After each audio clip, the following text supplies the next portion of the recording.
Vadamarachchi Amphan கிழக்கில் கிராம அபிவிருத்தி சங்கத்தின் தீர்மானத்தை மீறி காவல்துறையினரின் பாதுகாப்புடன் நல்லூர் ஆலயத்திற்கு மணல் விநியோகிக்கப்பட்டதற்கு பொதுமக்கள் கடும் விசனத்தை வெளிப்படுத்தியுள்ளனர்.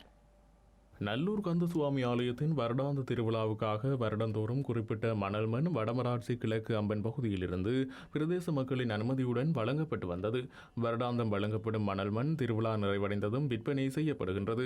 இதனையடுத்து தமது பிரதேசத்தில் கூடிய அளவில் மணல் அகலப்பட்டுள்ளது என்றும் தொடர்ந்தும் கிராமத்தை அழிவிற்கு உட்படுத்தக்கூடாது என்பதன் அடிப்படையிலும் இம்முறை மணல் மண் வழங்குவதற்கு எதிர்ப்பு தெரிவித்து கிராம மக்கள் மணல் மண் வழங்க மறுத்திருந்தனர்.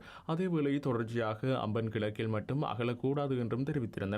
இந்த நிலையில் நேற்றைய தினம் பிரதேச மக்களின் எதிர்ப்பின் மத்தியிலும் காவல்துறையினரின் பாதுகாப்புடன் மண் விநியோகம் இடம்பெற்றது.